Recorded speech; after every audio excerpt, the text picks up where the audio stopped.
This is my 3-node ZimaBlade cluster, and I'd like to thank PCBWay for sponsoring today's video. More on those in a moment. And hopefully, some of you have spotted that there are actually 4 ZimaBlades here. 1 master node, 2 worker nodes, and a 4th blade acting as a dedicated router. I designed the frame in CAD, 3D printed the parts myself, and assembled the whole thing out here in my shed. Although, as you'll see later, it wasn't exactly plain sailing. There were a few mistakes, redesigns, and moments where I wondered, is this project ever going to work? Before we get into that, what actually is a ZimaBlade, and why am I building yet another cluster? The ZimaBlade is a surprisingly capable little single board computer.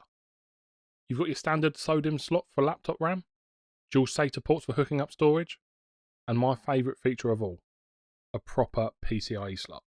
And on top of that, it's a low-powered 12-volt device. Before we carry on, a word about today's sponsor, PCBWay. If you're designing your own projects, whether that's PCBs, CNC machine parts, sheet metal components, or even 3D printed parts in resin, FDM, or metal, PCBWay can manufacture them for you. The process is pretty straightforward. You just upload your files to the relevant category on their website, choose your manufacturing options, and they'll generate a quote so you can get your parts into production. So if you've got a project sitting around on your hard drive that deserves to become a real thing, check out PCBWay using the link in the description. Now, let's get back to the build. So why am I building another cluster? Well, I've already got my ThinkPad cluster, but that's about to be repurposed as a dedicated AI cluster running a large language model, which leaves me without a cluster to tinker with. And naturally, we can't be having that. So I reached out to IceWhale, cap in hand, and asked if they'd be willing to send me some ZimaBlades for a project. Thankfully, they said yes. Now the usual disclaimer applies here. IceWhale sent the hardware, they haven't told me what to say, they haven't reviewed this video, and they have absolutely no control over what I say to you. But I will include a link to their website and a discount code down in the description. So with that out of the way, let's have a look around. My aim was to create something with a bit of a server rack feel, without being a standard server rack, and hopefully you'll agree, I can call that part a success. The largest limiting factor for this build was the size of my printer bed. So, when designing it in CAD, I had to keep that restriction in mind from the start. 256 by 256 by 256. Can't get it off. The 4 ZimaBlades sit one on top of the other on these trays that slide in and out on these rails before locking into place with this flexible key joint.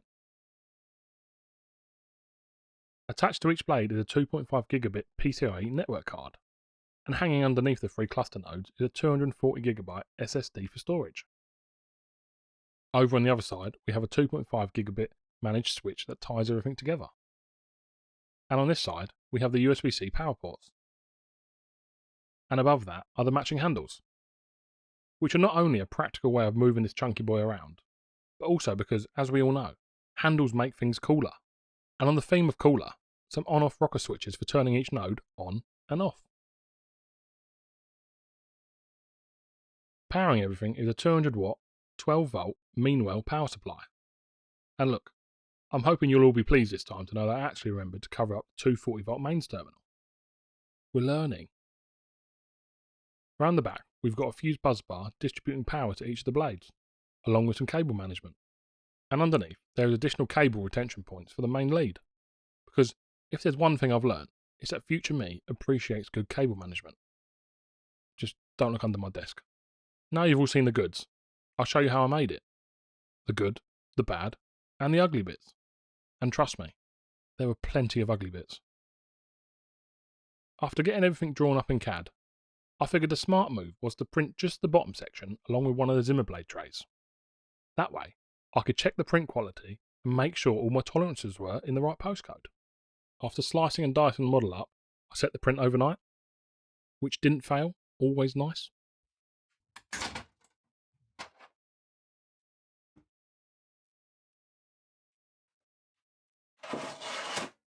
Removing supports is one of those oddly satisfying moments. The trays fit nicely, but I quickly realised the honeycomb pattern is a bit on the thin side. That's something I go on to beef up later in CAD. Next up, I test fit the ZimaBlades with a network card attached. This is a good example of why I'm always quick to get something physical in my hands when designing. It's much easier to spot a problem in real life than it is staring at a CAD model. The card mounting holes don't quite line up, but it's a quick fix to sort this out.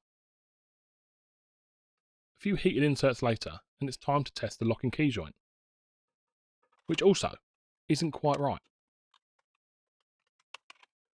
Moving on to the power switches. Who'd have thought it? That doesn't quite fit as well. So the short and long of it is that this test print has highlighted quite a few issues that need sorting before committing to a full print. And now, take note that I never hooked up the SSD cables at the back. That little nugget of oversight will come back to haunt me later. After making a few updates in CAD, I figured it was time to go full send and commit to the 24-hour print of the unibody. Now, printing something this large on a bed this small is basically asking for warping problems. So I got my hands on some bed adhesion spray. And honestly, in the 8 years I've been messing about with 3D printers, this is the first time I've ever used the stuff. I was sceptical to say the least, but I have to admit, quite impressed with that. That seemed to work to treat. It made the print stick to the bed like the proverbial to a blanket. 3D lack. It's the future now, and you join me after I've skipped ahead a little bit. It will make sense why in a second. Here we have the unibody frame, which remember, took 24 hours to print. I fitted in a ZimaBlade, network card, and SSD, all mounted onto the removable tray. Looks alright. At least I thought it did. Let's spin it around and have a look at the back. Who can spot the problem? I'll give you a second. If you said cables, give yourself a pat on the back. What's the point in having a removable tray if the SSD SATA cables stop you from removing them? And I'm not entirely sure what we're chalking this mistake up to. But it was late at night when I was doing the CAD rework, so that's the excuse I'm sticking to. Fuck's sake, I'm going to reprint it. Another day gone. Love it.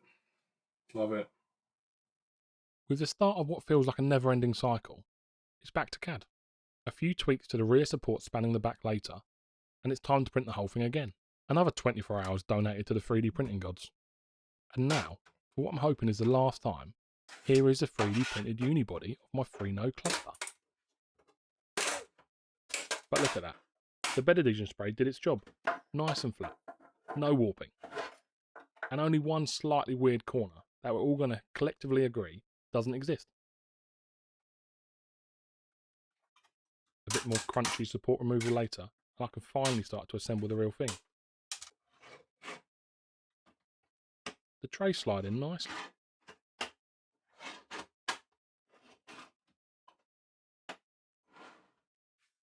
And now what? With the frames finally sorted, it was time to start building the cluster for real.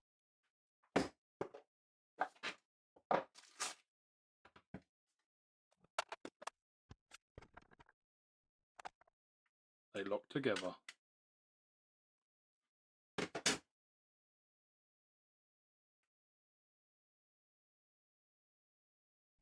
Each ZimaBlade got 16 gigabytes of RAM, a 2.5 gigabit network card, and a 240 gigabyte SSD.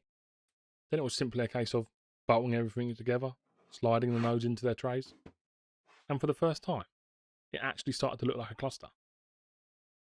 A quick test of the locking mechanism confirms everything stays where it's supposed to, which is reassuring. Now, rather than making you watch me fit 100 heated inserts, here's a short version. Almost everything on this build screws into a threaded insert. I fit the USB-C power ports, the handles, which are particularly fun, mostly because I was trying to fit tiny screws with fingers that are better suited for moving houses. Screw in the back of the brackets for the power supply unit.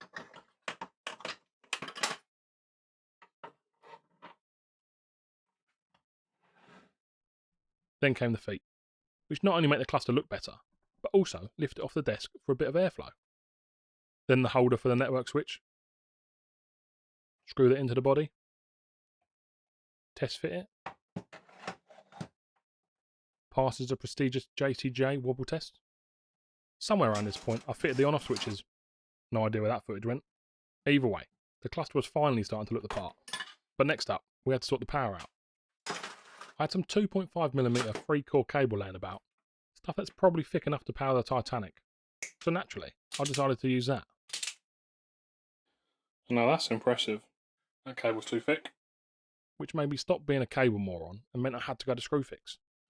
We've got a plug. This is the relatively simple part of hooking up power to the 12-volt power supply unit. And I fitted the cable retention underneath of the frame, which also passes the wobble test with flying colours. Then it was time to figure out the polarity on the rocker switches.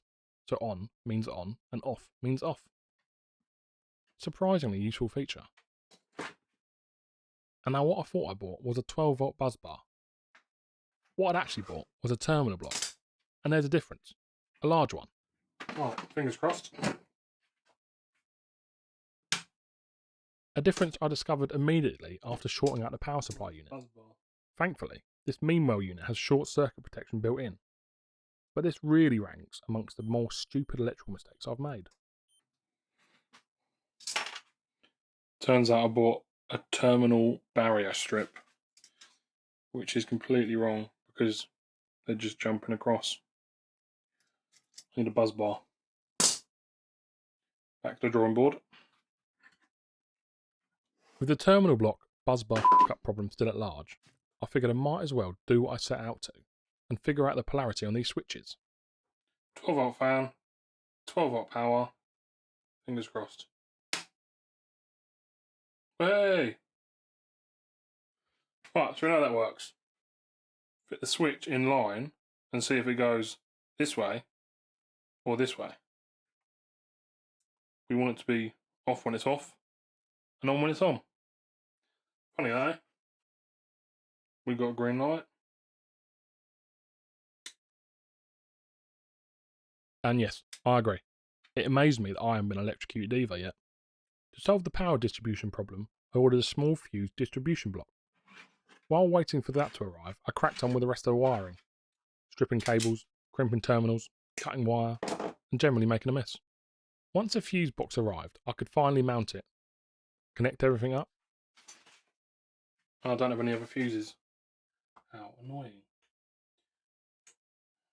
10. At which point, I looked at the time. I think we'll call that a night.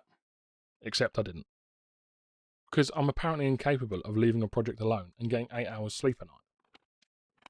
I carried on assembling everything I had parts for.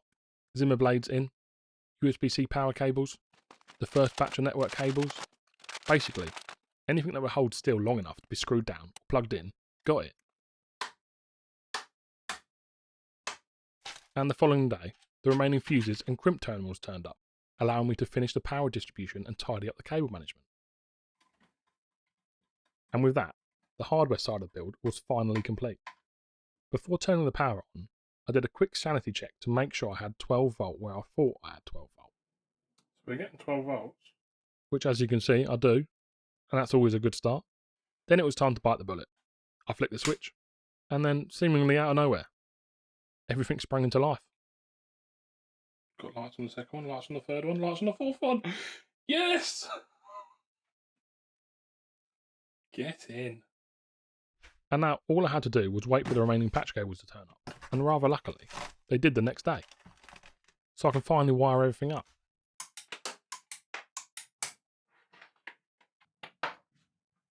The last job was adding these node numbers. I have this lovely out of focus shot, so I figured I'd better make use of that. A little super glue. And that's it really for the hardware side of things. My next step is installing Kubernetes and seeing whether I can turn this thing into a proper cluster. Up to now, all my clustering experience has been on Proxmox. Kubernetes will be completely new territory for me. So if you'd like to see how that goes, make sure you stick around, because something tells me there's going to be a few more disasters along the way. And if you made it this far, I'll let you know what's coming next. The plan is to go back to this laptop cluster and give it a medium serious upgrade. I'm adding a 4th node, maxing out the RAM, upgrading networking to 2.5 gigabit, and sorting out my rather interesting cables and power management once and for all. I might even try to squeeze a handle onto it, because, as we all know, handles make things cooler. Thanks for watching,